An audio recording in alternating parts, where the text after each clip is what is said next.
President of India. आज हम पढ़ेंगे कि जो प्रेसिडेंट ऑफ इंडिया है उसके क्या पावर्स हैं, उसको प्रेसिडेंट का इलेक्शन कैसे होता है। ठीक है, हमने पहले भी पढ़ा the president is the head of the city, president is the head of the state, prime minister is head of the head of the government, head of the हमें ये पढ़ना है कि जो प्रेसिडेंट है उसका रोल क्या है, what is the role of the president, what are the functions and powers of the president. पहले हम यहाँ पर ये पढ़ेंगे जो प्रेसिडेंट है उसका इलेक्शन का प्रोसीजर क्या है। Understand? President is head of the city, just like prime minister is head of the government, head of the government.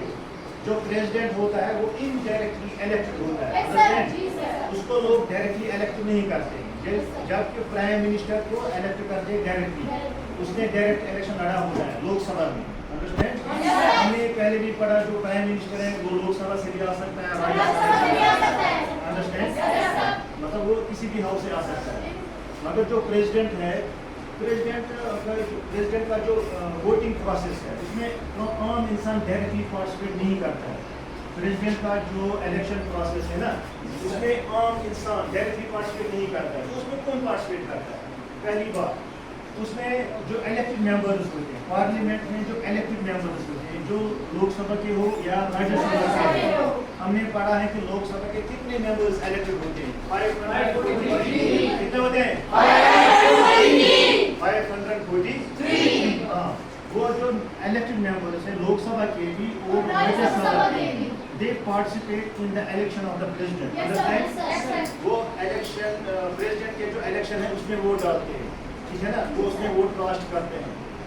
हो गए वो जो नॉमिनेटेड मेंबर्स होते हैं, क्या होते हैं?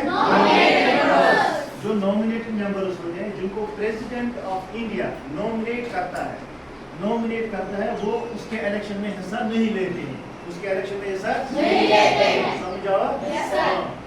तो ये प्राइम मिनिस्टर के जो पावर, जो प्रेसिडेंट के जो पावर्स होते हैं वो पावर्स एक नॉमिनल पावर्स होते हैं। अंडरस्टैंड? जैसे कि हमने पढ़ा जो ब्रिटेन का क्वीन है, जो ब्रिटेन का मोनार्क है, जो उसके पावर्स हैं, that powers are just like ceremonial powers. Understand? Ceremonial powers हो गए, मतलब वो पावर्स जो किसी के नाम होते हैं, मतलब जिनका कोई दूसरा इस्तेमाल करता हो। जस्ट लाइक हमारे जो प्रेसिडेंट हैं, जो प्रेसिडेंट के पावर्स हैं, प्रेसिडेंट के पास जो पावर्स हैं उनको एक्चुअली में कौन इस्तेमाल करता है? Prime minister. कौन करता है इस्तेमाल? वो प्राइम मिनिस्टर है, इसलिए उन पावर्स को नॉमिनल पावर्स हम कहते हैं। अंडरस्टैंड? तो हमने ये पढ़ा जो आम लोग हैं वो डायरेक्टली पार्टिसिपेट नहीं करते हैं in the election of the president of India. जो क्या होता है, जो इलेक्शन का प्रेसिडेंट उसके लिए इलेक्टोरल कॉलेज बनता है। क्या बनता है? इलेक्टोरल कॉलेज उसी को मतलब इलेक्ट करना, जिसको मेजॉरिटी ऑफ वोट्स मिलेंगे ना वही प्रेसिडेंट ऑफ इंडिया बनेगा। नॉर्मली जिसको मेजॉरिटी ऑफ वोट्स मिलेंगे and he will become the president of India. Understand?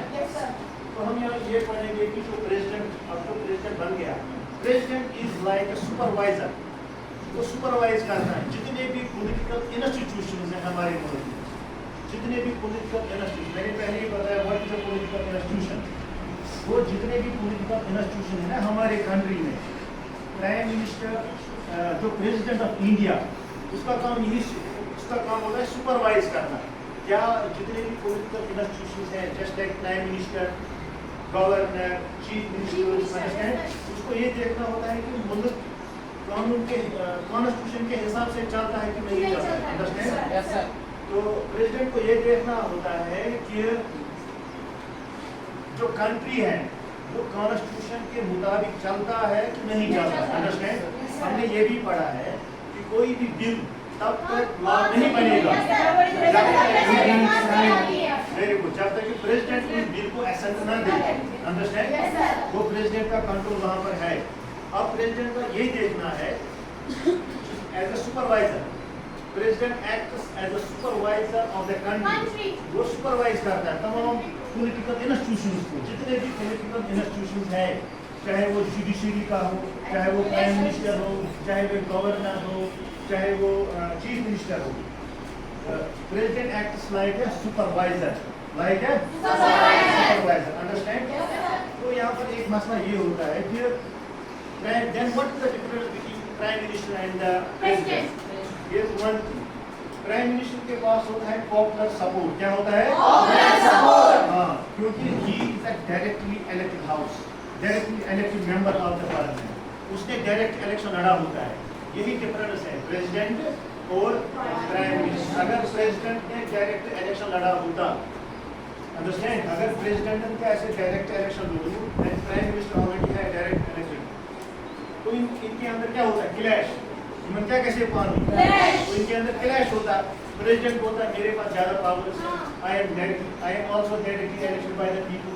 तो प्रेसिडेंट प्राइम मिनिस्टर भी बोलता है ये नहीं, मैं भी तो डायरेक्टली इलेक्टेड हूँ. अंडरस्टैंड? तो ये जो सिस्टम है parliamentary form of government, parliamentary system है. पार्लियामेंट्री सिस्टम में क्या है? पार्लियामेंट्री सिस्टम में ज्यादा पावर्स किसके पास है? प्राइम मिनिस्टर के पास. जिसको हम बोलते हैं रियल एग्जीक्यूटिव. क्या बोलते हैं? रियल एग्जीक्यूटिव प्राइम मिनिस्टर है, नॉमिनल एग्जीक्यूटिव प्रेसिडेंट है. अंडरस्टैंड? जो रियल एग्जीक्यूटिव है दैट इज प्राइम मिनिस्टर, और जो नॉमिनल एग्जीक्यूटिव है प्रेसिडेंट, वो है president. Understand? That is the president. तो हमने ये पढ़ा कि जो प्रेसिडेंट है, हमने यहाँ पे ये सीखा president is head of the state. President is head of the state. Very good. At the same prime minister is head of the government. Prime minister head of the government. हमने ये पढ़ा कि इनके इलेक्शंस में भी difference है. Understand? इनका election भी उसमें भी डिफरेंस है. Understand? President Lok Sabha, prime minister Lok Sabha से भी आता है, Rajya Sabha but directly elected. Understand? उसको डायरेक्ट इलेक्शन करना पड़ता है, उसको लोगों के पास जाना होता है. जो प्रेसिडेंट होता है, प्रेसिडेंट के लिए जो इलेक्टोरल कॉलेज होता है उसके members of Lok Sabha, members of Rajya Sabha, और मुल्क में जितनी असेंबलीज है, हमारे पास कितनी स्टेट्स हैं? 28 स्टेट्स हैं. जो 28 स्टेट्स है ना, उनके इलेक्टेड मेंबर्स, मैंने कहा इलेक्टेड मेंबर्स हैं, that participate in the election of the president. That participate in the election of the president. समझ आवा? वो प्रेसिडेंट के इलेक्शन में हिस्सा लेते हैं. मगर नॉमिनेट हो, ये बात याद रखनी, जो नॉमिनेटेड मेंबर्स होते हैं, इन नॉमिनेटेड मेंबर्स ना आसान, इन प्रेसिडेंट इलेक्शंस में हिस्सा लेना, they do not take part in the election of the president. समझ आवा?